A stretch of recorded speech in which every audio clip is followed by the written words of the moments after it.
Assalamualaikum warahmatullahi wabarakatuh. Selamat datang kembali di channel YouTube saya. Nama saya Amri Ilma dan di video kali ini kita akan melanjutkan membaca terjemahan Al-Quran Juz 10. Nah, sebelum mulai saya mengingatkan diri saya sendiri bahwa tujuan saya untuk membuat video ini adalah untuk memaksa saya agar saya bisa tidak hanya membaca bahasa Arab dari Al-Quran itu, tapi juga bisa memahami artinya. Dan mudah-mudahan suatu saat kita semua bisa mentadaburi Al-Quran, bisa mengerti tafsirnya juga setelah ini. Namun, yuk kita sama-sama mulai dulu dari memahami dan membaca artinya terlebih dahulu. Baik, sebelum mulai, mari kita berdoa agar kita diberikan kemudahan dalam mempelajari Al-Quran. Bismillahirrahmanirrahim. Rabbi shrahli sadri wa yassirli amri wahlul 'uqdatam min lisani yafqahu qawli. Rabbi zidni ilma warzuqni fahma wa zidni huda. Amin ya rabbal alamin. Dan kita juga membaca doa agar dijadikan Al-Quran itu sebagai musim semi di hati kita. Artinya dimudahkan dalam mempelajari Al-Quran. Bismillahirrahmanirrahim. Allahumma inni abduka ibnu abdika ibnu umatik. Ya Allah, sesungguhnya aku adalah hambamu, anak hambamu yang laki-laki dan anak hambamu yang perempuan. Nasiyati biyadik, ubun-ubunku berada di tanganmu. Madhi'u fiyya hukmuk, hukummu berlaku padaku. Adlung fiyya qada'uk, ketetapanmu kepadaku adalah adil. As'aluka bikulli ismin huwalak, sammaita bihi nafsak, au anzaltahu fi kitabik, au 'allamtahu ahadam min khalqik, awis ta'tharta bihi fi ilmil ghaibi 'indak. Aku memohon kepadamu dengan setiap nama yang menjadi milikmu, yang engkau namakan dirimu dengannya, atau yang engkau turunkan di dalam kitabmu, atau yang engkau ajarkan kepada seseorang dari makhlukmu, atau yang engkau simpan dalam ilmu gaib di sisimu. Anta ja'alal Qur'ana rabi'a qalbi, jadikanlah Al-Quran sebagai musim semi, penyejuk, penyubur bagi hatiku. Wa nura sadri, cahaya bagi dadaku. Wa jala'a huzni, pelipur kesedihanku. Wa dhahaba hammi, dan penghilang kegelisahanku. Amin ya rabbal alamin. Oke, kita lanjutkan ke Juz 10, namun sebelumnya kita rekap sedikit apa yang sudah kita bahas di Juz 9 sebelumnya ya. Jadi Juz 9 kemarin terdiri dari akhir dari surat Al-A'raf dan juga awal dari surat Al-Anfal, di mana akhir dari surat Al-A'raf tersebut adalah membahas tentang perjuangan Nabi Musa membebaskan kaum Bani Israel yang saat itu tertindas oleh Fir'aun.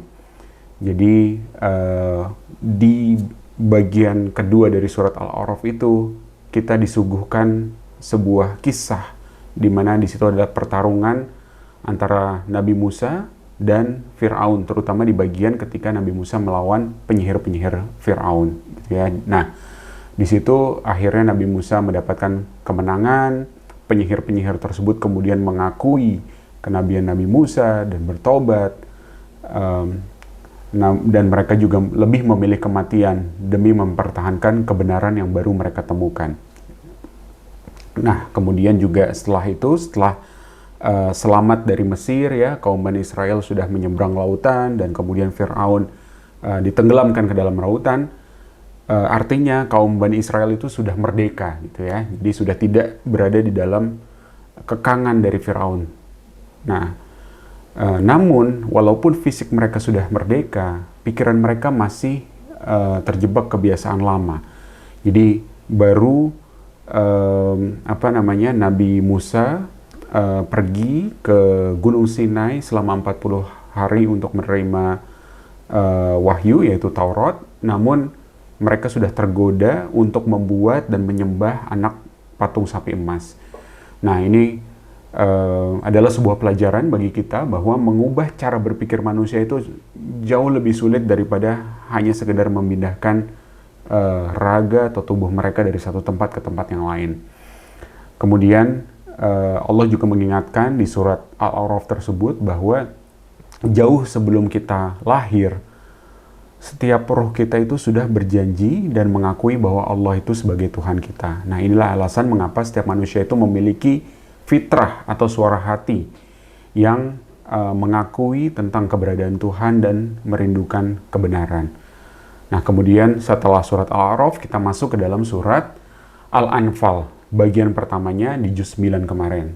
Jadi di situ temanya adalah ujian setelah mendapatkan kesuksesan. Di mana di situ dikisahkan bahwa setelah memenangkan perang Badar, kaum muslimin justru sempat berselisih soal pembagian harta rampasan perang atau ghanimah. Nah, di sini Allah langsung menegur di dalam Al-Quran bahwa harta itu milik Allah dan Rasulnya. Ini pengingat bahwa adanya konflik internal gitu ya, karena uang itu justru baru muncul apabila manusia itu sudah mendapatkan kesuksesan.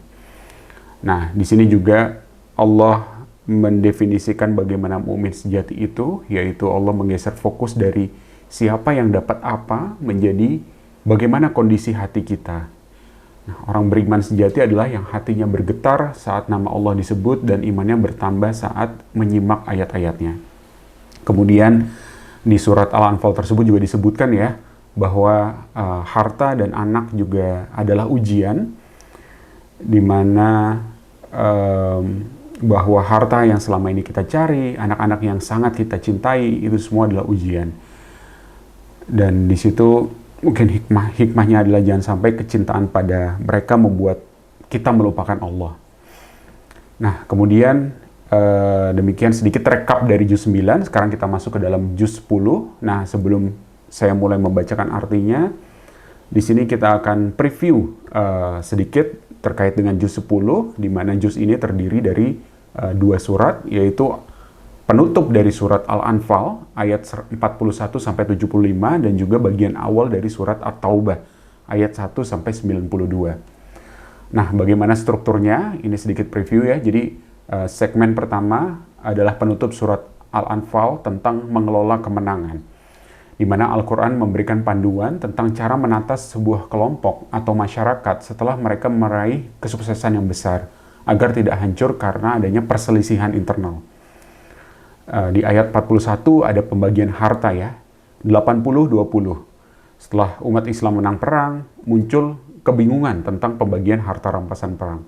Nah, di sini Allah memberikan aturan yang jelas dan adil bahwa 20%-nya itu dikelola untuk kepentingan sosial, untuk negara, anak yatim, orang miskin, musafir, dan 80%-nya dibagikan kepada mereka yang memang berjuang di lapangan, yang ikutan berjuang di lapangan. Nah, aturan yang jelas ini penting untuk mencegah perpecahan yang terjadi.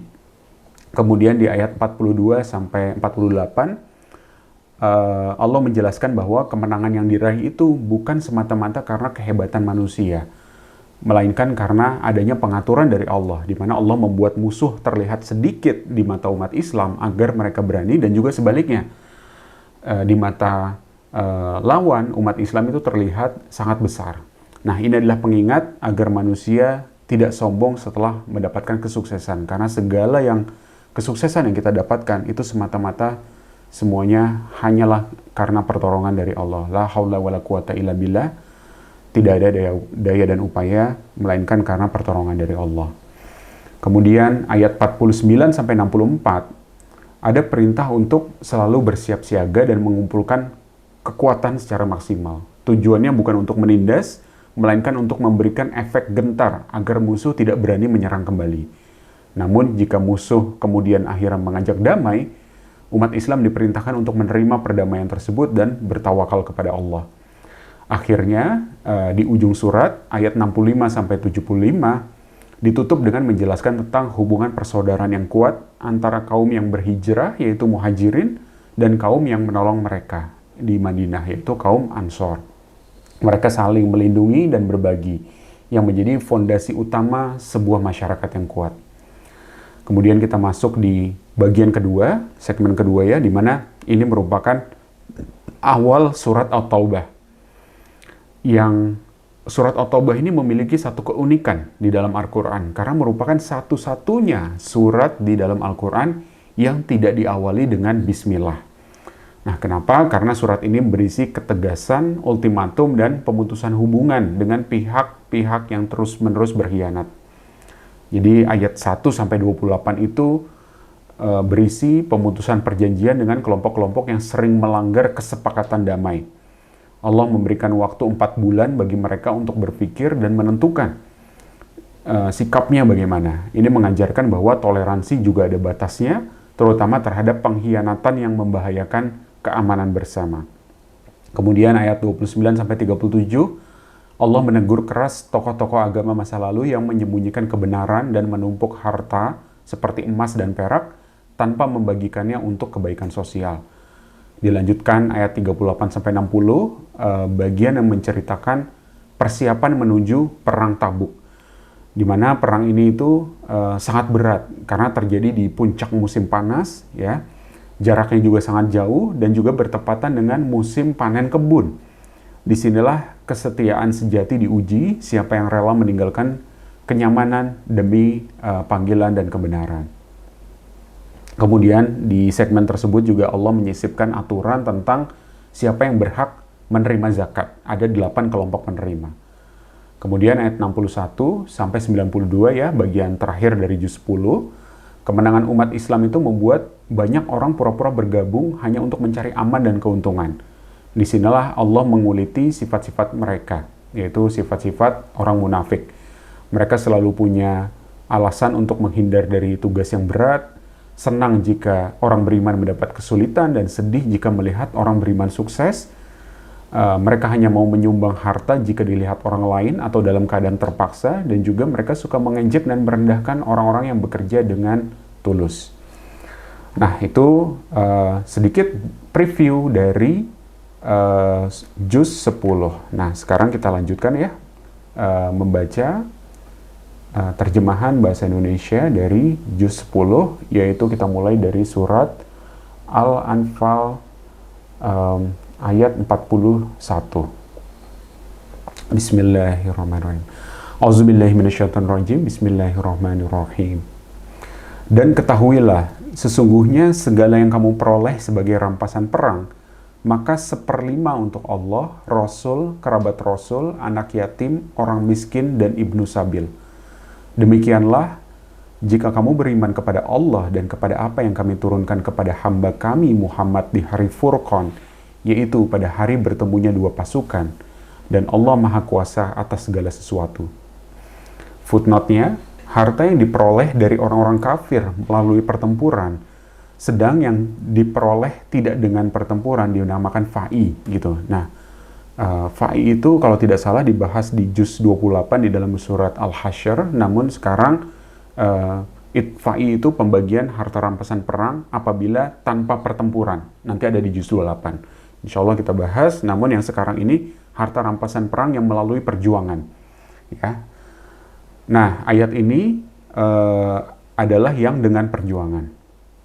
Ya, ghanimah. Jadi 1/5 dari ghanimah itu, tadi ya 20%-nya dibagikan kepada Allah dan Rasulnya, kerabat Rasul, ya, Bani Hashim dan Bani Muthalib, anak yatim, orang miskin, ibnu sabil, yaitu orang yang sedang dalam perjalanan. Sedangkan 4/5 dari ghanimah itu, atau yang 80%, dibagikan kepada mereka yang ikut bertempur atau berjuang. Nah, kemudian tadi juga sempat dibahas, kamu beriman kepada Allah, kepada apa yang kami turunkan kepada hamba kami di hari Furqan. Nah, hari Furqan ini adalah hari bertemunya dua pasukan pada Perang Badar, yaitu Jumat tanggal 17 Ramadan tahun kedua Hijriah. Sebagian mufasir berpendapat bahwa ayat ini mengisyaratkan kepada permulaan turunnya Al-Quran pada malam 17 Ramadan. Kita lanjutkan ke ayat 42. Yaitu ketika kamu berada di pinggir lembah yang dekat dan mereka berada di pinggir lembah yang jauh, sedang kafilah itu berada lebih rendah dari kamu. Sekiranya kamu mengadakan persetujuan untuk menentukan hari pertempuran, niscaya kamu berbeda pendapat dalam menentukan hari pertempuran itu. Tetapi Allah berkehendak melaksanakan suatu urusan yang harus dilaksanakan, yaitu agar orang yang binasa itu binasa dengan bukti yang nyata, dan agar orang yang hidup itu hidup dengan bukti yang nyata. Sungguh Allah Maha Mendengar, Maha Mengetahui. Footnote, kaum muslimin waktu itu berada di pinggir lembah yang dekat ke Madinah, dan orang-orang kafir berada di pinggir lembah yang jauh dari Madinah. Sedang kafilah yang dipimpin Abu Sufyan berada di tepi pantai kira-kira 5 mil dari Badar. 43. Ingatlah ketika Allah memperlihatkan kepada mereka di dalam mimpimu berjumlah sedikit, dan sekiranya Allah memperlihatkan mereka berjumlah banyak, tentu kamu menjadi gentar dan tentu kamu akan berbantah-bantahan dalam urusan itu. Tetapi Allah menyelamatkan kamu. Sungguh Allah Maha mengetahui apa yang ada dalam hatimu. Nah, ini yang tadi kita bahas di dalam preview. Allah memberikan kemudahan sebelum peperangan, di mana sebelum peperangan dimulai, kaum muslimin bermimpi bahwa jumlah lawannya itu sedikit gitu. Jadi tidak menjadi gentar dan tidak ada konflik internal atau berbantah-bantahan sebelum perangnya dimulai. 44. Dan ketika Allah memperlihatkan mereka kepadamu, ketika kamu berjumpa dengan mereka berjumlah sedikit menurut penglihatan matamu, dan kamu diperlihatkannya berjumlah sedikit menurut penglihatan mereka, itu karena Allah hendak melakukan suatu urusan yang harus dilaksanakan. Hanya kepada Allah segala urusan dikembalikan. Kayak tadi saya ada sedikit kesalahannya di dalam preview. Orang kafir tidak melihat kaum muslimin berjumlah banyak, namun di sini ternyata sama gitu ya. Allah memperlihatkan lawan kaum muslimin berjumlah sedikit gitu ya, dan juga sebaliknya. Bahwa kaum muslimin diperlihatkannya berjumlah sedikit menurut penglihatan mereka. 45. Wahai orang-orang yang beriman, apabila kamu bertemu pasukan musuh, maka berteguh hatilah dan sebutlah nama Allah banyak-banyak, berzikir dan berdoa agar kamu beruntung.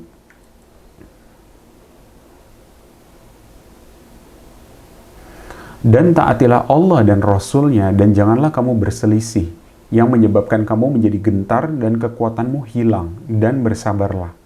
Sungguh, Allah bersama orang-orang yang sabar.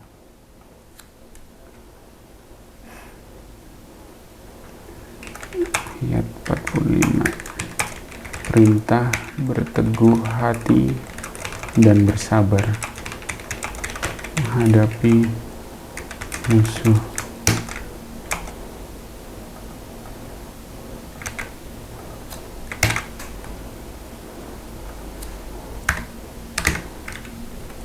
Oke, kita lanjutkan. 46. Dan taatilah Allah dan Rasul-Nya, dan janganlah kamu berselisih, yang menyebabkan kamu menjadi gentar dan kekuatanmu hilang, dan bersabarlah. Sungguh Allah bersama orang-orang yang sabar. Dan janganlah kamu seperti orang-orang yang keluar dari kampung halamannya dengan rasa angkuh dan ingin dipuji orang, ria, serta menghalang-halangi orang dari jalan Allah. Allah meliputi segala yang mereka kerjakan. Dan ingatlah ketika setan menjadikan terasa indah bagi mereka perbuatan dosa mereka dan mengatakan, tidak ada orang yang dapat mengalahkan kamu pada hari ini, dan sungguh aku adalah penolongmu. Maka ketika kedua pasukan itu telah saling melihat berhadapan, setan balik ke belakang seraya berkata, sesungguhnya aku berlepas diri dari kamu. Aku dapat melihat apa yang kamu tidak dapat melihat. Sesungguhnya aku takut kepada Allah. Allah sangat keras siksanya.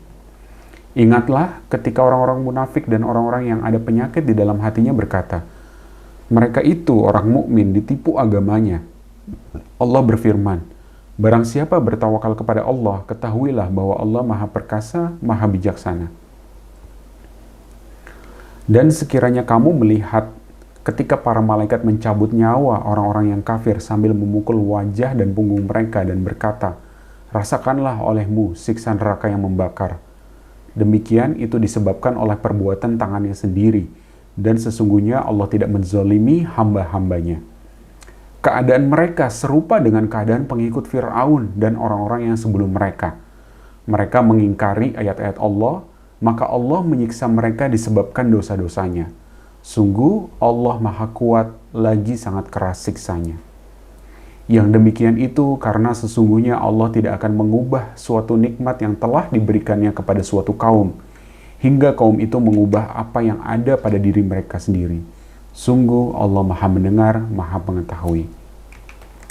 Nah, ini ayat yang cukup sering saya dengar ya. Jadi Allah tidak akan mengubah nasib suatu kaum tanpa berusaha sendiri.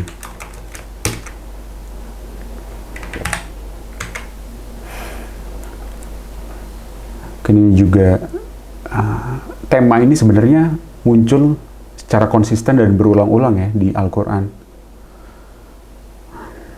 Di dalam surat An-Najm itu kalau salah juga ada wa allaysa lil insani illa ma sa'a wa anna sa'yahu sawfa yura thumma yujzahul jazaa'al awfa, yang artinya itu bahwa manusia hanya akan memperoleh apa yang diusahakannya.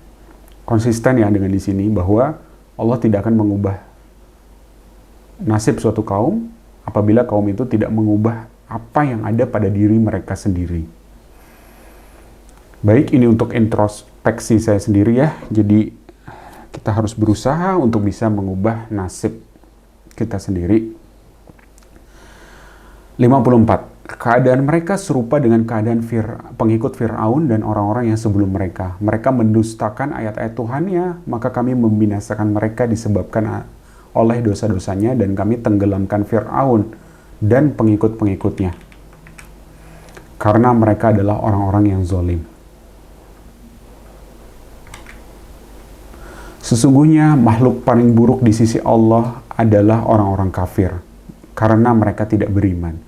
Yaitu orang-orang yang terikat perjanjian dengan kamu, kemudian setiap kali berjanji mereka mengkhianati janjinya, sedang mereka tidak takut kepada Allah.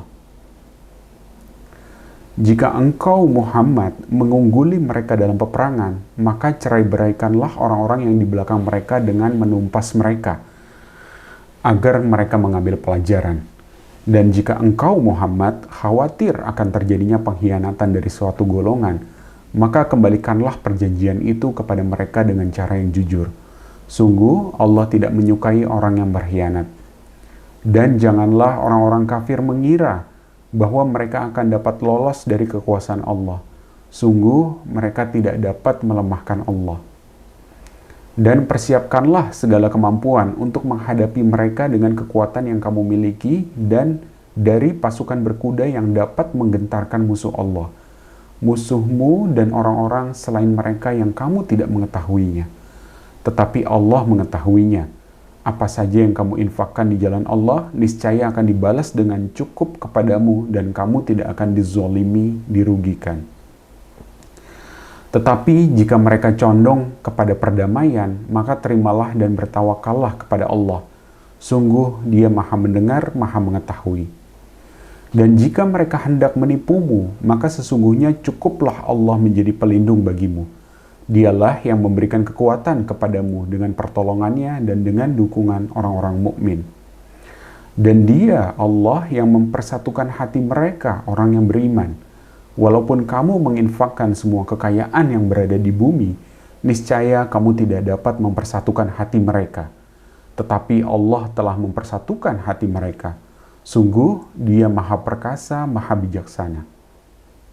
Wahai Nabi Muhammad, cukuplah Allah menjadi pelindung bagimu dan bagi orang-orang mukmin yang mengikutimu. Wahai Nabi Muhammad, kobarkanlah semangat para mukmin untuk berperang. Jika ada 20 orang yang sabar di antara kamu, niscaya mereka dapat mengalahkan 200 orang musuh. Dan jika ada 100 orang yang sabar di antara kamu, niscaya mereka dapat mengalahkan 1000 orang kafir. Karena orang-orang kafir itu adalah kaum yang tidak mengerti. Footnote, mereka tidak mengerti bahwa berperang itu haruslah untuk membela keyakinan dan menaati perintah Allah. Mereka berperang hanya semata-mata mempertahankan tradisi jahiliyah dan maksud-maksud duniawi lainnya. 66. Sekarang Allah telah meringankan bagimu karena Dia mengetahui bahwa ada kelemahan padamu. Maka jika di antara kamu ada 100 orang yang sabar, niscaya mereka dapat mengalahkan 200 orang musuh. Dan jika di antara kamu ada 1000 orang yang sabar, niscaya mereka dapat mengalahkan 2000 orang dengan izin Allah. Dan Allah beserta orang-orang yang sabar. Tidaklah pantas bagi seorang nabi mempunyai tawanan sebelum dia dapat melumpuhkan musuhnya di bumi. Kamu menghendaki harta benda duniawi, sedangkan Allah menghendaki pahala akhirat untukmu. Allah Maha Perkasa, Maha Bijaksana. Sekiranya tidak ada ketetapan terdahulu dari Allah, niscaya kamu ditimpa siksaan yang besar karena tebusan yang kamu ambil. Maka makanlah dari sebagian rampasan perang yang telah kamu peroleh itu, sebagai makanan yang halal lagi baik, dan bertakwalah kepada Allah. Sungguh Allah Maha Pengampun, Maha Penyayang. Wahai Nabi Muhammad, katakanlah kepada para tawanan perang yang ada di tanganmu, jika Allah mengetahui ada kebaikan di dalam hatimu, niscaya Dia akan memberikan yang lebih baik dari apa yang telah diambil darimu, dan Dia akan mengampuni kamu. Allah Maha Pengampun, Maha Penyayang. Tetapi jika mereka tawanan itu hendak mengkhianatimu Muhammad, maka sesungguhnya sebelum itu pun mereka telah berkhianat kepada Allah. Maka Dia memberikan kekuasaan kepadamu atas mereka. Allah Maha Mengetahui, Maha Bijaksana. Sesungguhnya orang-orang yang beriman dan berhijrah serta berjihad dengan harta dan jiwanya di jalan Allah, dan orang-orang yang memberikan tempat kediaman dan memberi pertolongan kepada muhajirin, mereka itu satu sama lain saling melindungi. Dan terhadap orang-orang yang beriman tetapi belum berhijrah, maka tidak ada kewajiban sedikit pun bagimu melindungi mereka sampai mereka berhijrah. Tetapi jika mereka meminta pertolongan kepadamu dalam urusan pembelaan agama, maka kamu wajib memberikan pertolongan, kecuali terhadap kaum yang telah terikat perjanjian antara kamu dengan mereka. Dan Allah Maha melihat apa yang kamu kerjakan. Dan orang-orang yang kafir, sebagian mereka melindungi sebagian yang lain. Jika kamu tidak melaksanakan apa yang telah diperintahkan Allah, saling melindungi, niscaya akan terjadi kekacauan di bumi dan kerusakan yang besar. Dan orang-orang yang beriman dan berhijrah serta berjihad di jalan Allah, dan orang-orang yang mencari tempat kediaman dan memberi pertolongan kepada orang muhajirin, orang-orang yang memberi tempat kediaman dan memberi pertolongan kepada orang muhajirin, mereka itulah orang yang benar-benar beriman. Mereka memperoleh ampunan dan rezeki nikmat yang mulia. Dan orang-orang yang beriman setelah itu kemudian berhijrah dan berjihad bersamamu, maka mereka termasuk golonganmu. Orang-orang yang mempunyai hubungan kerabat itu sebagiannya lebih berhak terhadap sesamanya daripada yang bukan kerabat menurut kitab Allah. Sungguh Allah Maha Mengetahui segala sesuatu. Alhamdulillahirrabbilalamin. Kita telah selesai membaca surat Al-Anfal, yaitu surat ke-8 di Al-Quran, membaca terjemahan bahasa Indonesianya. Sekarang kita lanjutkan menuju surat ke-9, yaitu surat At-Taubah. Surat ini tidak dimulai dengan bismillah ya. Kita langsung masuk ke ayat pertama. Inilah pernyataan pemutusan hubungan dari Allah dan Rasul-Nya kepada orang-orang musyrik yang kamu telah mengadakan perjanjian dengan mereka. Maka berjalanlah kamu, kaum musyrikin di bumi, selama 4 bulan, dan ketahuilah bahwa kamu tidak dapat melemahkan Allah, dan sesungguhnya Allah menghinakan orang-orang kafir. Dan satu maklumat pemberitahuan dari Allah dan Rasul-Nya kepada umat manusia pada hari Haji Akbar, bahwa sesungguhnya Allah dan Rasul-Nya berlepas diri dari orang-orang musyrik. Kemudian jika kaum musyrikin bertobat, maka itu lebih baik bagimu. Dan jika kamu berpaling, maka ketahuilah bahwa kamu tidak dapat melemahkan Allah. Dan berilah kabar gembira kepada orang-orang kafir bahwa mereka akan mendapat azab yang pedih. Footnote, para mufassir berbeda pendapat tentang pengertian Haji Akbar. Ada yang mengatakan Haji Nahar, ada yang mengatakan Hari Arafah. Yang dimaksud dengan Haji Akbar di sini adalah haji yang terjadi pada tahun ke-9 Hijriah. Ayat 4, kecuali orang-orang musyrik yang telah mengadakan perjanjian dengan kamu, dan mereka sedikit pun tidak mengurangi isi perjanjian, dan mereka tidak pula membantu seorang pun yang memusuhi kamu. Maka terhadap mereka itu penuhilah janjinya sampai batas waktunya. Sungguh Allah menyukai orang-orang yang bertakwa.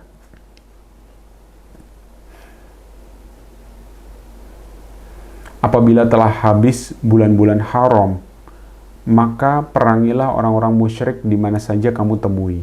Tangkaplah dan kepunglah mereka, dan awasilah di tempat pengintaian. Jika mereka bertobat dan melaksanakan sholat serta menunaikan zakat, maka berilah kebebasan kepada mereka. Sungguh, Allah Maha Pengampun, Maha Penyayang.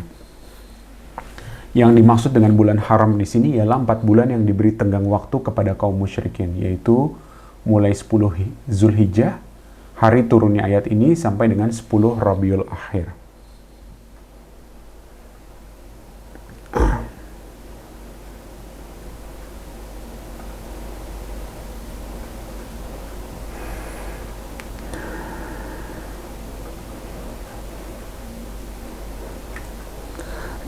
Ayat ke-6, dan jika di antara kaum musyrikin ada yang meminta perlindungan kepadamu, maka lindungilah agar dia dapat mendengar firman Allah. Kemudian antarkanlah dia ke tempat yang aman baginya. Demikian itu karena sesungguhnya mereka kaum yang tidak mengetahui.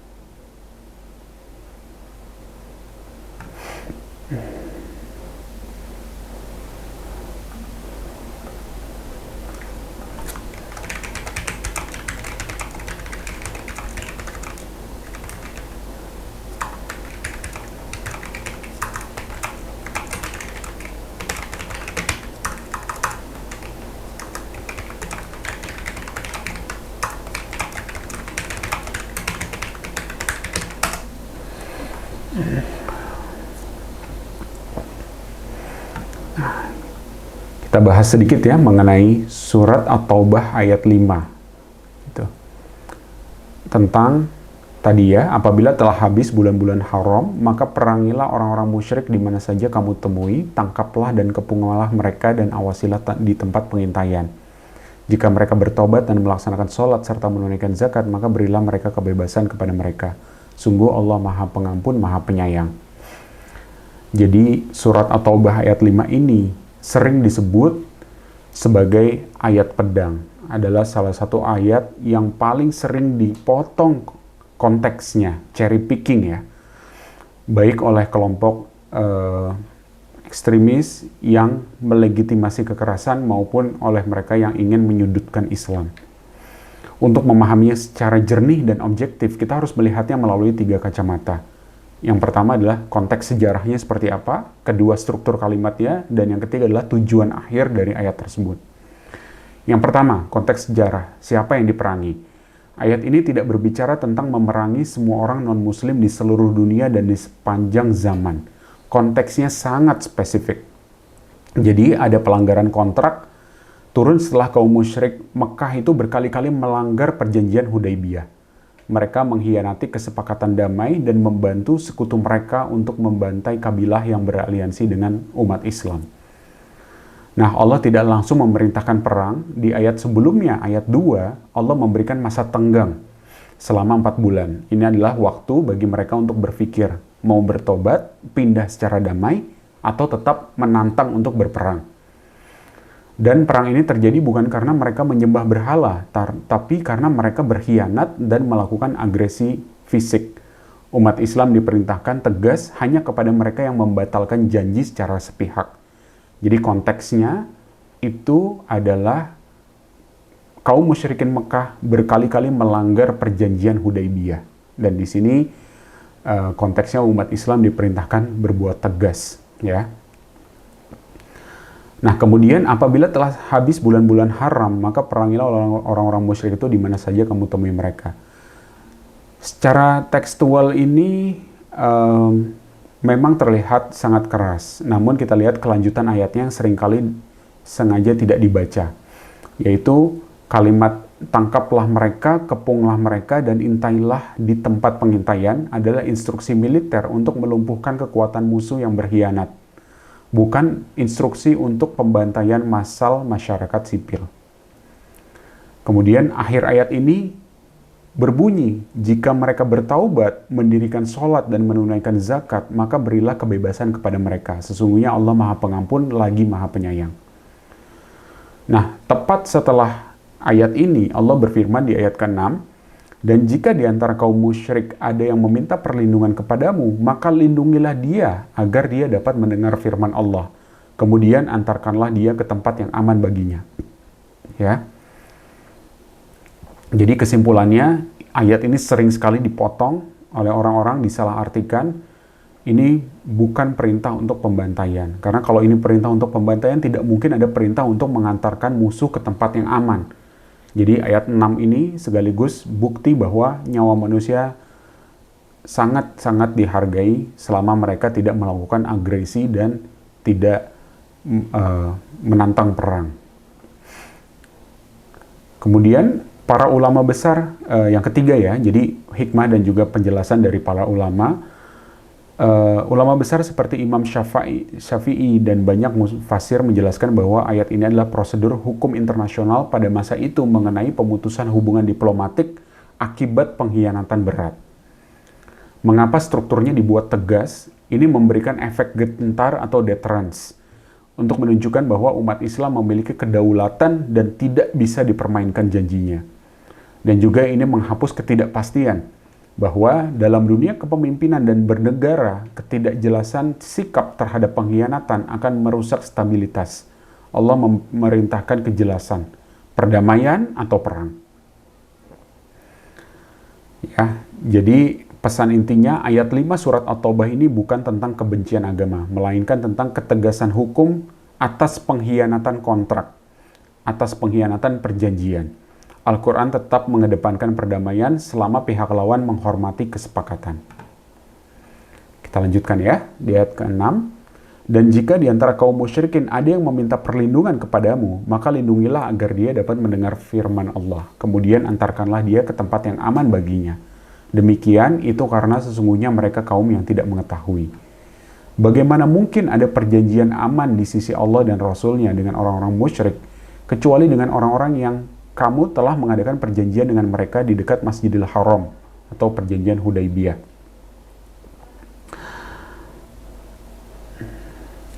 Maka selama mereka berlaku jujur terhadapmu, hendaklah kamu berlaku jujur pula terhadap mereka. Sungguh Allah menyukai orang-orang yang bertakwa. Bagaimana mungkin ada perjanjian demikian, padahal jika mereka memperoleh kemenangan atas kamu, mereka tidak memelihara hubungan kekerabatan denganmu dan tidak pula mengindahkan perjanjian.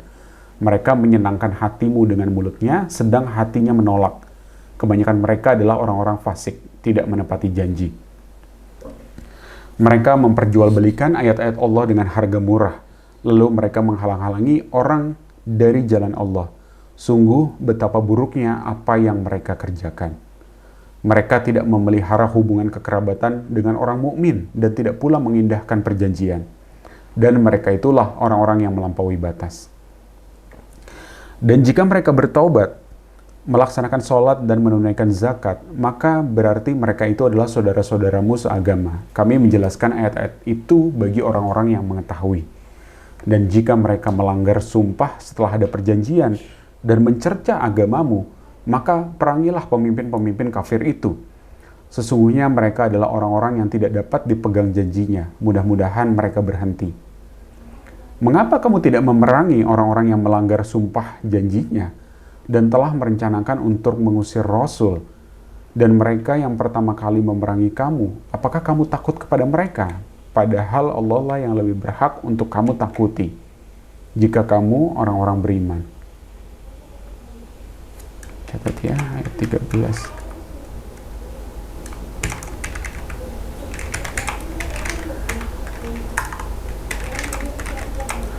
Melanggar sumpahnya dan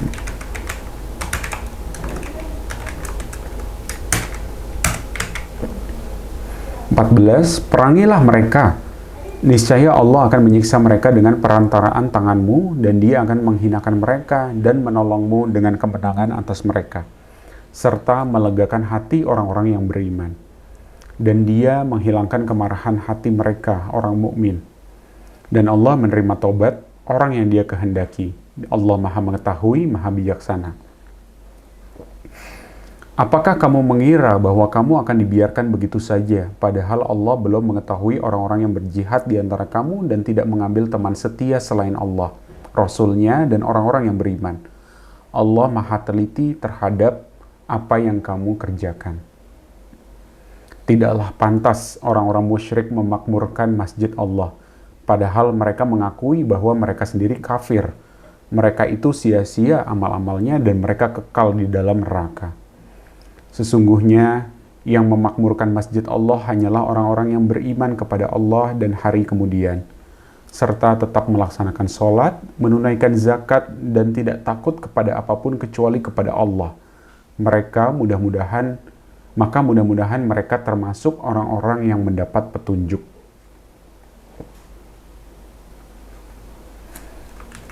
Ayat 18. Jangan takut kepada apapun kecuali Allah.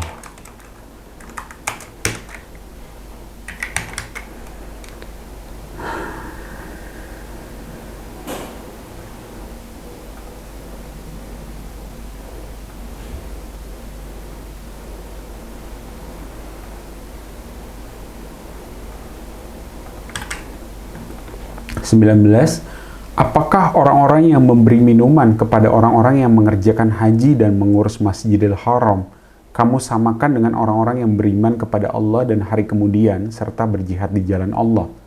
Mereka tidak sama di sisi Allah, dan Allah tidak memberi petunjuk kepada orang-orang yang zalim.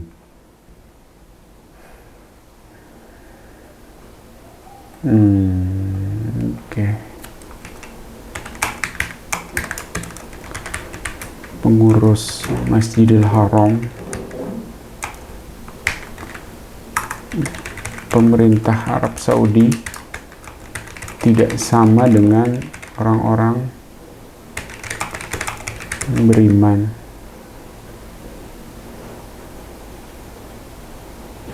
Dan berjihad.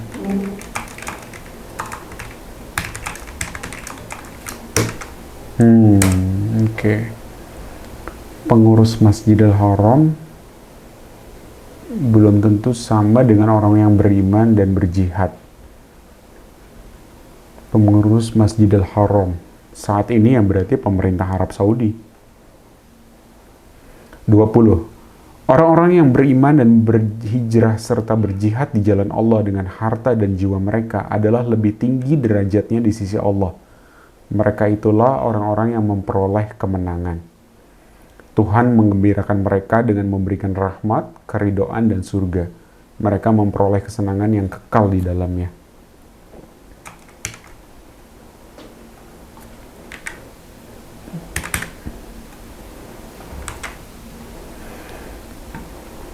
Mereka kekal di dalamnya selama-lamanya. Sungguh di sisi Allah terdapat pahala yang besar. Wahai orang-orang yang beriman, janganlah kamu jadikan bapak-bapakmu dan saudara-saudaramu sebagai pelindung, jika mereka lebih menyukai kekafiran daripada keimanan. Barang siapa di antara kamu yang menjadikan mereka pelindung, maka mereka itulah orang-orang yang zalim. Katakanlah, jika bapak-bapakmu, anak-anakmu, saudara-saudaramu, istri-istrimu, keluargamu, serta harta kekayaan yang kamu usahakan, perdagangan yang kamu khawatirkan kerugiannya, dan rumah-rumah tempat tinggal yang kamu sukai lebih kamu cintai daripada Allah dan Rasul-Nya serta berjihad di jalannya, maka tunggulah sampai Allah memberikan keputusannya, dan Allah tidak memberi petunjuk kepada orang-orang fasik. Ayat 24.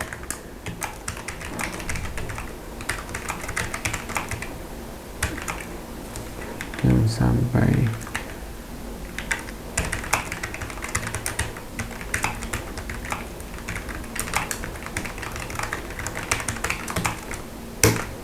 saya catat dulu ya ayat-ayat yang menurut saya penting bagi diri saya sendiri dan perlu saya refleksikan selanjutnya. 25. Sungguh Allah telah menolong kamu mukminin di banyak medan perang, dan ingatlah perang Hunain ketika jumlahmu yang besar itu membanggakan kamu. Tetapi jumlah yang banyak itu sama sekali tidak berguna bagimu, dan bumi yang luas itu terasa sempit bagimu. Kemudian kamu berbalik ke belakang dan lari tunggang langgang. Kemudian Allah menurunkan ketenangan kepada Rasul-Nya dan kepada orang-orang yang beriman. Dan Dia menurunkan bala tentara, para malaikat yang tidak terlihat olehmu. Dan Dia menimpakan azab kepada orang-orang kafir. Itulah balasan bagi orang-orang yang kafir. Setelah itu Allah menerima taubat orang yang Dia kehendaki. Allah Maha Pengampun, Maha Penyayang. Wahai orang-orang yang beriman, sesungguhnya orang-orang musyrik itu najis, kotor jiwa. Karena itu janganlah mereka mendekati Masjidil Haram setelah tahun ini. Dan jika kamu khawatir menjadi miskin karena orang kafir tidak datang, maka Allah nanti akan memberikan kekayaan kepadamu dari karunia-Nya, jika Dia menghendaki. Sesungguhnya Allah Maha Mengetahui, Maha Bijaksana.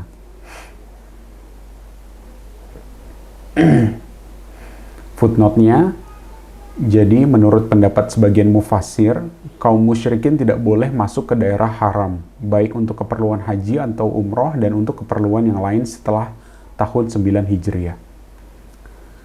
Ya, ini larangan bagi orang-orang yang musyrik untuk masuk ke dalam dua tempat suci, ya, Masjidil Haram dan juga di Madinah. Kalau di sini kayaknya baru di Masjidil Haram saja. 29. Perangilah orang-orang yang tidak beriman kepada Allah dan hari kemudian. Mereka yang tidak mengharamkan apa yang telah diharamkan Allah dan Rasul-Nya, dan mereka yang tidak beragama dengan agama yang benar, agama Allah, yaitu orang-orang yang telah diberikan kitab, hingga mereka membayar jizyah, pajak dengan patuh, sedang mereka dalam keadaan tunduk.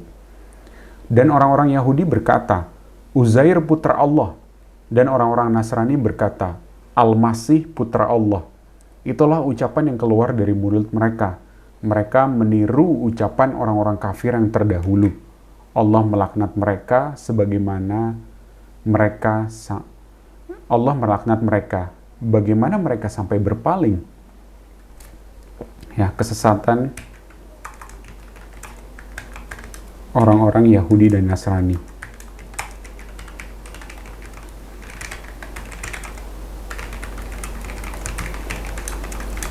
Yang satu menganggap Uzair anak Allah, yang satu lagi menganggap Al-Masih putra Allah. 31. Mereka menjadikan orang-orang alim Yahudi dan rahib-rahibnya Nasrani sebagai Tuhan selain Allah, dan juga Al-Masih putra Maryam. Padahal mereka hanya disuruh menyembah Tuhan yang Maha Esa. Tidak ada Tuhan yang berhak disembah selain Dia. Maha suci Dia dari apa yang mereka persekutukan. Footnote, mereka mematuhi ajaran orang-orang alim dan rahib-rahib mereka dengan membabi buta, biarpun orang-orang alim dan para rahib itu menyuruh maksiat atau mengharamkan yang halal. 32. Mereka hendak memadamkan cahaya Allah dengan mulut ucapan-ucapan mereka. Tetapi Allah menolaknya, malah berkehendak menyempurnakan cahayanya, walaupun orang-orang kafir itu tidak menyukai.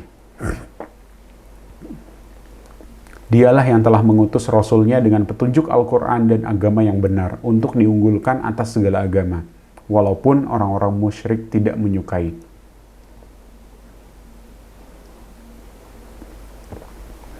Ini kayaknya ayat ini diulang di juz 28 juga ada. Huwallazi arsala rasulahu bil huda wa dinil haqqi liyunzirahu 'alad dini kullihi walau karihal musyrikun. Ya, ini ada kalau nggak salah di juz 28. Saya lupa suratnya. Kalau nggak salah Al-Hasyr kalau tidak salah ya. Coba kita cari. Huwallazi arsala rasulahu bil huda wa dinil haqqi liyuzhirahu 'alad dini kullihi walau karihal musyrikun. As-Saff, salah. Jadi ayat ini muncul 3 kali nih. Ya, saya cari di At-Taubah ya.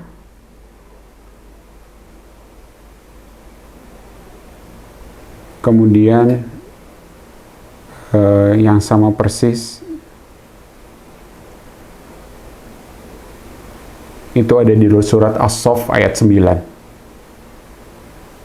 Di surat Al-Fat itu awalannya sama, cuman akhirannya beda. Ya. Ya, tapi yang sama persis ada dua, Taubah ayat 33 dan juga As-Saff ayat 9. 34, wahai orang-orang yang beriman, sesungguhnya banyak dari orang-orang alim dan rahib-rahib mereka benar-benar memakan harta orang dengan jalan yang batil.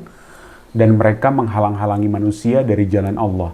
Dan orang-orang yang menyimpan emas dan perak dan tidak menginfakkannya di jalan Allah, maka berikanlah kabar gembira kepada mereka, bahwa mereka akan mendapat azab yang pedih. Ingatlah pada hari ketika emas dan perak dipanaskan dalam neraka jahanam.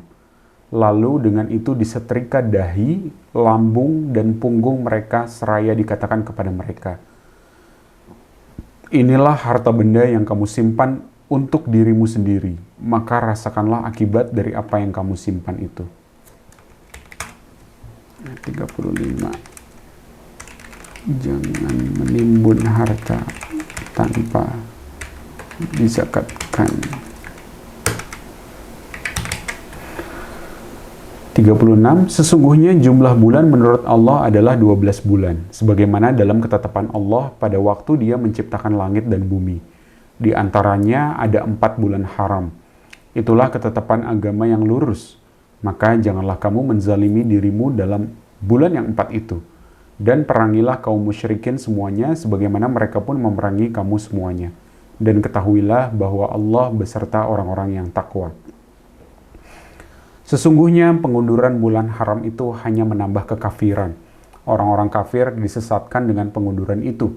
Mereka menghalalkannya 1 tahun dan mengharamkannya pada tahun yang lain, agar mereka dapat menyesuaikan dengan bilangan yang diharamkan Allah. Sekaligus mereka menghalalkan apa yang diharamkan Allah.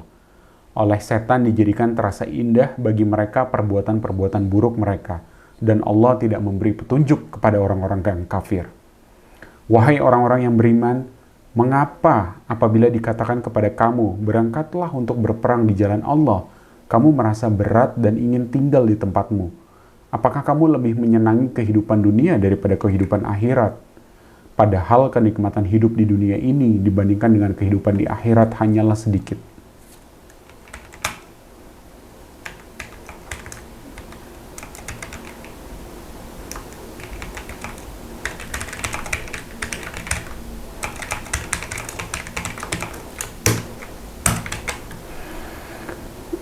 Jika kamu tidak berangkat untuk berperang, niscaya Allah akan menghukum kamu dengan azab yang pedih dan menggantikan kamu dengan kaum yang lain. Dan kamu tidak akan merugikannya sedikit pun, dan Allah Maha Kuasa atas segala sesuatu.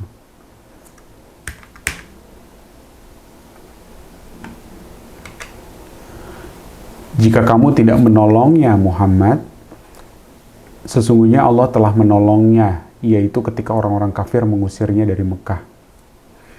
Sedang dia salah satu dari 2 orang ketika keduanya berada dalam gua. Ketika itu dia berkata kepada sahabatnya, janganlah engkau bersedih, sesungguhnya Allah bersama kita. La tahzan, innallaha ma'ana. Janganlah engkau bersedih, sesungguhnya Allah bersama kita. Maka Allah menurunkan ketenangan kepadanya, kepada Muhammad, dan membantu dengan bala tentara malaikat-malaikat yang tidak terlihat olehmu. Dan dia menjadikan seruan orang-orang kafir itu rendah, dan firman Allah itulah yang tinggi.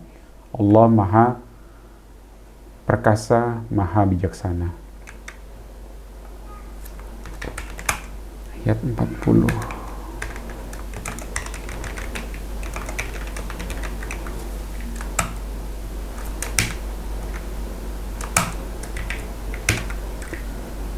La tahzan, innallaha ma'ana.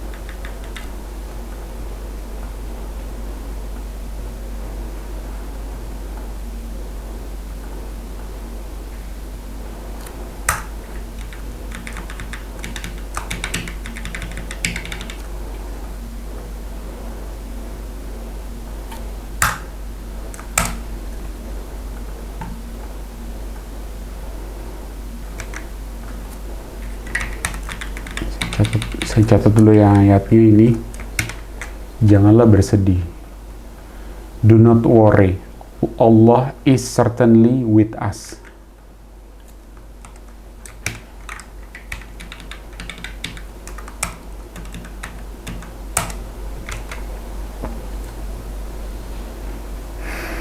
Ayat 41, berangkatlah kamu baik dengan rasa ringan maupun dengan rasa berat, dan berjihadlah dengan harta dan jiwamu di jalan Allah.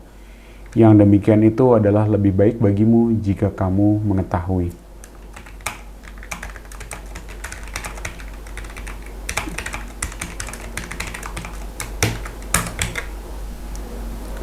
Sekiranya yang kamu serukan kepada mereka ada keuntungan yang mudah diperoleh dan perjalanan yang tidak seberapa jauh, niscaya mereka mengikutimu. Tetapi tempat yang dituju itu terasa sangat jauh bagi mereka. Mereka akan bersumpah dengan nama Allah. Jikalau kami sanggup, niscaya kami berangkat bersamamu. Mereka membinasakan diri sendiri dan Allah mengetahui bahwa mereka benar-benar orang-orang yang berdusta. Allah memaafkanmu, Muhammad. Mengapa engkau memberi izin kepada mereka untuk tidak pergi berperang, sebelum jelas bagimu orang-orang yang benar-benar berhalangan dan sebelum engkau mengetahui orang-orang yang berdusta? Orang-orang yang beriman kepada Allah dan hari kemudian tidak akan meminta izin, tidak ikut kepadamu untuk berjihad dengan harta dan jiwa mereka. Allah mengetahui orang-orang yang bertakwa. Sesungguhnya yang akan meminta izin kepadamu, Muhammad, hanyalah orang-orang yang tidak beriman kepada Allah dan hari kemudian, dan hati mereka ragu. Karena itu mereka selalu bimbang dalam keraguan. Dan jika mereka mau berangkat, niscaya mereka menyiapkan persiapan untuk keberangkatan itu. Tetapi Allah tidak menyukai keberangkatan mereka. Maka Dia melemahkan keinginan mereka dan dikatakan kepada mereka, tinggallah kamu bersama orang-orang yang tinggal.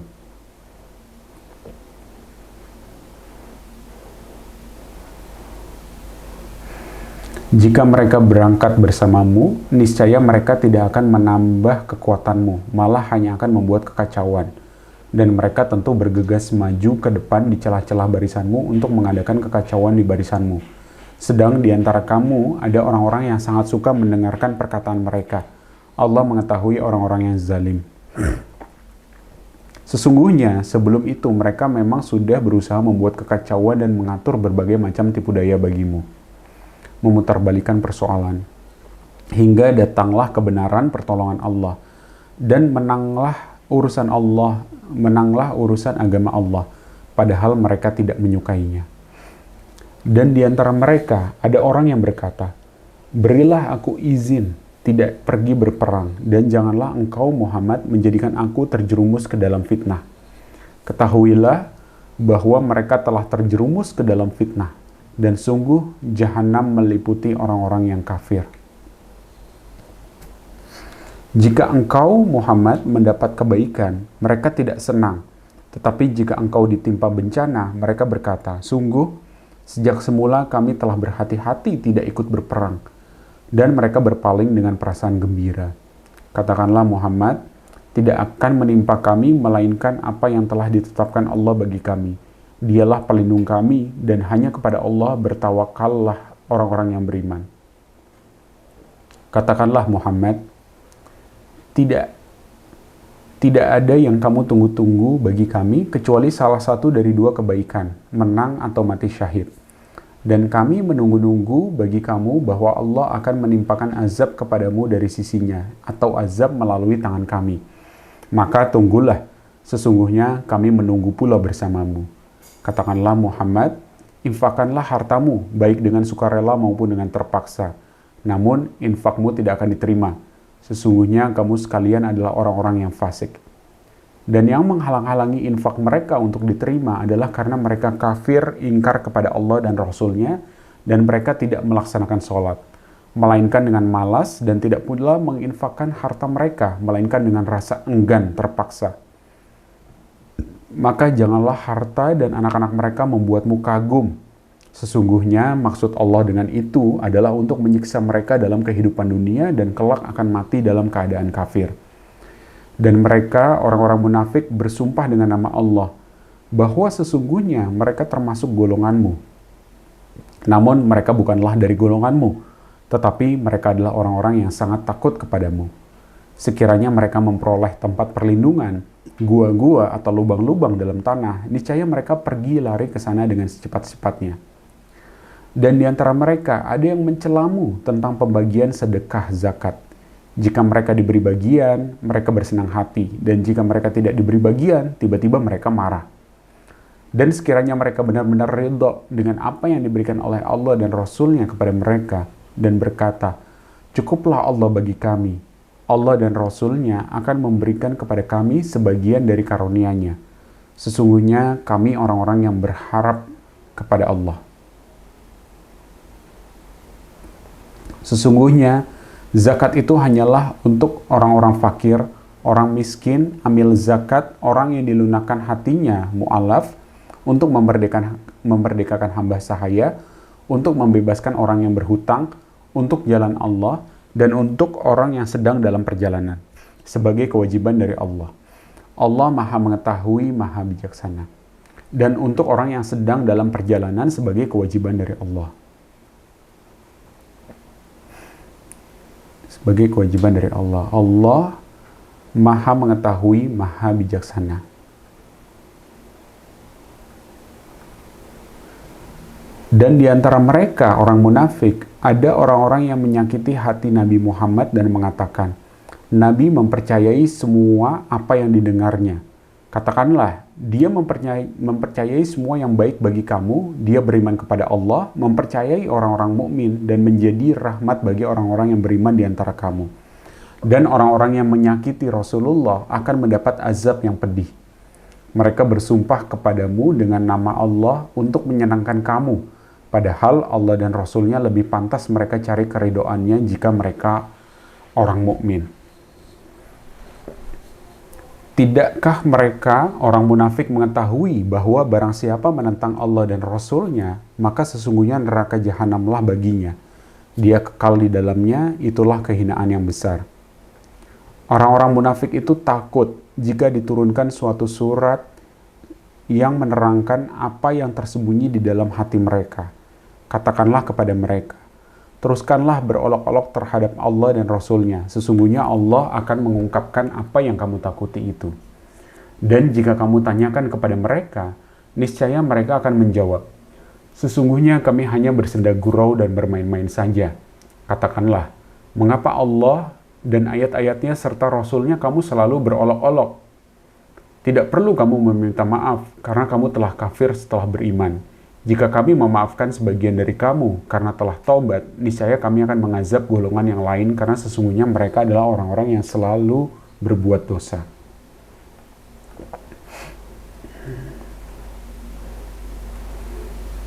Orang-orang munafik laki-laki dan perempuan, satu dengan yang lain adalah sama.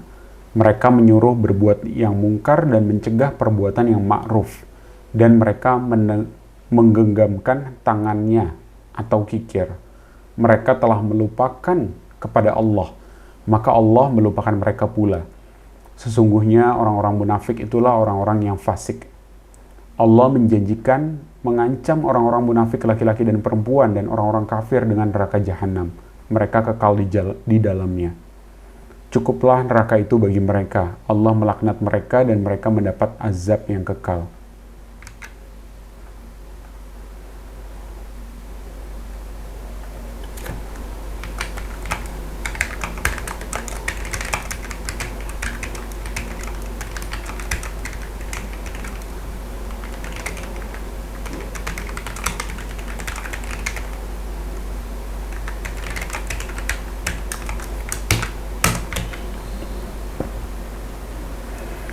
Keadaan kamu kaum munafik dan musyrikin seperti orang-orang sebelum kamu. Mereka lebih kuat daripada kamu dan lebih banyak harta dan anak-anaknya. Maka mereka telah menikmati bagiannya dan kamu telah menikmati bagianmu sebagaimana orang-orang yang sebelummu menikmati bagiannya. Dan kamu mempercakapkan hal-hal yang batil sebagaimana mereka mempercakapkannya. Mereka itu sia-sia amalnya di dunia dan di akhirat. Mereka itulah orang-orang yang rugi. Apakah tidak sampai kepada mereka berita tentang orang-orang yang sebelum mereka, yaitu kaum Nuh, Ad, Tsamud, kaum Ibrahim, penduduk Madian, dan penduduk negeri-negeri lain yang telah musnah. Telah datang kepada mereka rasul-rasul dengan membawa bukti-bukti yang nyata. Allah tidak menzolimi mereka, tetapi merekalah yang menzolimi diri mereka sendiri. Dan orang-orang yang beriman, laki-laki dan perempuan, sebagian mereka menjadi penolong bagi sebagian yang lain. Mereka menyuruh berbuat yang ma'ruf dan mencegah dari yang mungkar, melaksanakan sholat, menunaikan zakat, dan taat kepada Allah dan Rasul-Nya. Mereka akan diberi rahmat oleh Allah. Sungguh, Allah Maha Perkasa, Maha Bijaksana. Allah menjanjikan kepada orang-orang mukmin laki-laki dan perempuan akan mendapat surga yang mengalir di bawahnya sungai-sungai. Mereka kekal di dalamnya dan mendapat tempat yang baik di surga Aden. Dan keridhaan Allah lebih besar. Itulah kemenangan yang agung. Wahai Nabi, berjihadlah melawan orang-orang kafir dan orang-orang munafik, dan bersikap keraslah terhadap mereka. Tempat mereka adalah neraka jahanam, dan itulah seburuk-buruk tempat kembali.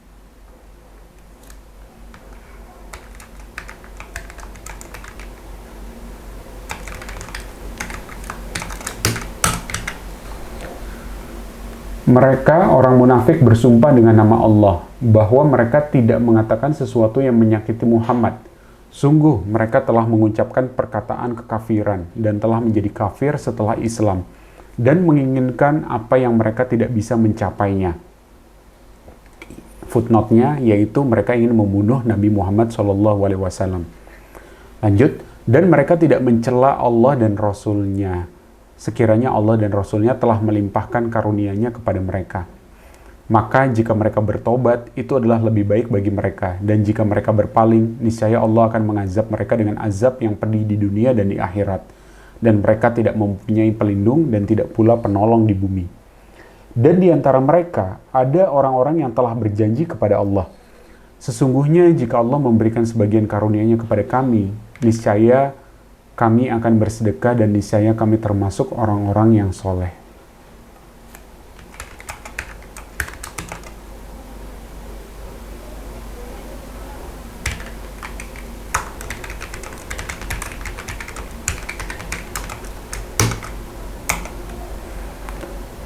Ketika Allah memberikan kepada mereka sebagian dari karunia-Nya, mereka menjadi kikir dan berpaling, dan selalu menentang kebenaran.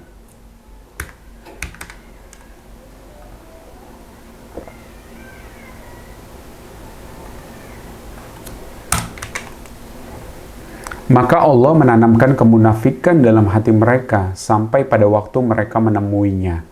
Karena mereka telah mengingkari janji yang telah mereka ikrarkan kepadanya dan juga karena mereka selalu berdusta.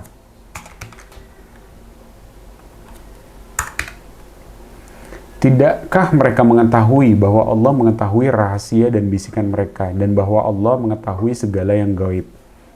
Orang munafik, yaitu mereka yang mencela orang-orang beriman, yang memberikan sedekah dengan sukarela, dan yang mencela orang-orang yang hanya punya untuk disedekahkan sekedar kesanggupannya. Maka orang-orang munafik itu menghina mereka. Allah akan membalas penghinaan mereka, dan mereka akan mendapat azab yang pedih. Sama saja engkau Muhammad memohonkan ampunan bagi mereka atau tidak memohonkan ampunan bagi mereka. Walaupun engkau memohonkan ampunan bagi mereka 70 kali, Allah tidak akan memberi ampunan kepada mereka. Yang demikian itu karena mereka ingkar kafir kepada Allah dan Rasul-Nya. Dan Allah tidak memberi petunjuk kepada orang-orang yang fasik. Orang-orang yang ditinggalkan, tidak ikut berperang, merasa gembira duduk-duduk diam sepeninggal Rasulullah. Mereka tidak suka berjihad dengan harta dan jiwa mereka di jalan Allah dan mereka berkata, "Janganlah kamu berangkat pergi berperang dalam panas terik ini." Katakanlah Muhammad, api neraka jahanam lebih panas jika mereka mengetahui. Maka biarkanlah mereka tertawa sedikit dan menangis yang banyak, sebagai balasan terhadap apa yang selalu mereka perbuat. Maka jika Allah mengembalikanmu Muhammad kepada suatu golongan dari mereka orang-orang munafik, kemudian mereka meminta izin kepadamu untuk keluar pergi berperang, maka katakanlah, kamu tidak boleh keluar bersamaku selama-lamanya dan tidak boleh memerangi musuh bersamaku. Sesungguhnya kamu telah rela tidak pergi berperang sejak semula. Karena itu duduklah, tinggallah bersama orang-orang yang tidak ikut berperang. Dan janganlah engkau Muhammad melaksanakan sholat untuk seseorang yang mati di antara mereka, orang-orang munafik, selama-lamanya, dan janganlah engkau berdiri mendoakan di atas kuburnya. Sesungguhnya mereka ingkar kepada Allah dan Rasul-Nya dan mereka mati dalam keadaan fasik.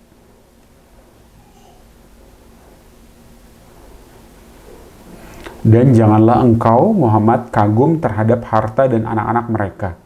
Sesungguhnya dengan itu Allah hendak menyiksa mereka di dunia agar nyawa mereka melayang, sedang mereka dalam keadaan kafir. Dan apabila diturunkan suatu surah yang memerintahkan kepada orang-orang munafik, berimanlah kepada Allah dan berjihadlah bersama Rasul-Nya. Niscaya orang-orang yang kaya dan berpengaruh di antara mereka meminta izin kepadamu untuk tidak berjihad, dan mereka berkata, biarkanlah kami berada bersama orang-orang yang duduk tinggal di rumah. Mereka rela berada bersama orang-orang yang tidak pergi berperang, dan hati mereka telah tertutup sehingga mereka tidak memahami kebahagiaan beriman dan berjihad.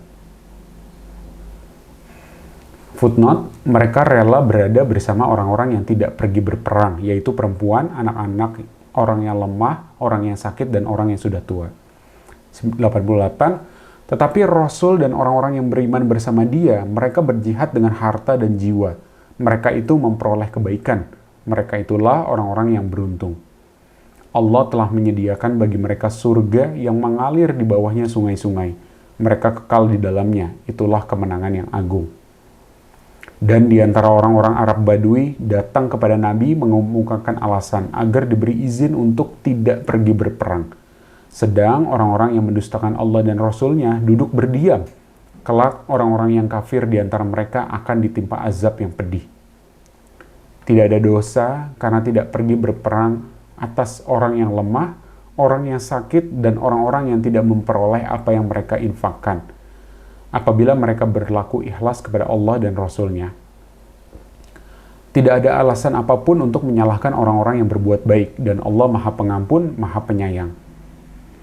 Dan tidak ada pula dosa atas orang-orang yang datang kepadamu, Muhammad, agar engkau memberi kendaraan kepada mereka. Lalu engkau berkata, aku tidak memperoleh kendaraan untuk membawamu. Lalu mereka kembali, sedang mata mereka bercucuran air mata karena sedih, disebabkan mereka tidak memperoleh apa yang akan mereka infakkan untuk ikut berperang.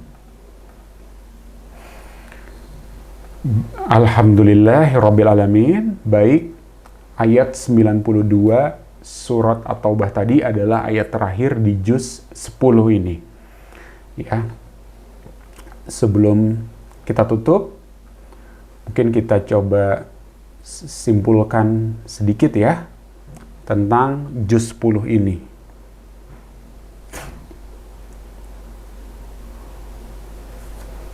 Jadi kalau kita perhatikan urutannya, tadi di juz 10 itu ada bagian kedua dari surat Al-Anfal dan bagian pertama dari surat At-Taubah, di mana di surat Al-Anfal sebelumnya itu manusia diajarkan bagaimana menyikapi harta yang masuk, yaitu hasil kemenangan peperangan.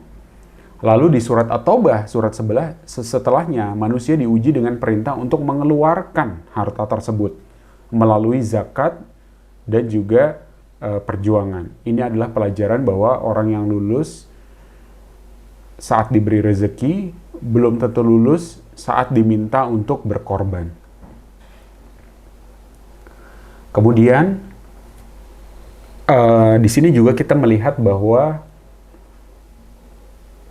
membahas tentang membersihkan barisan dari penumpang gelap.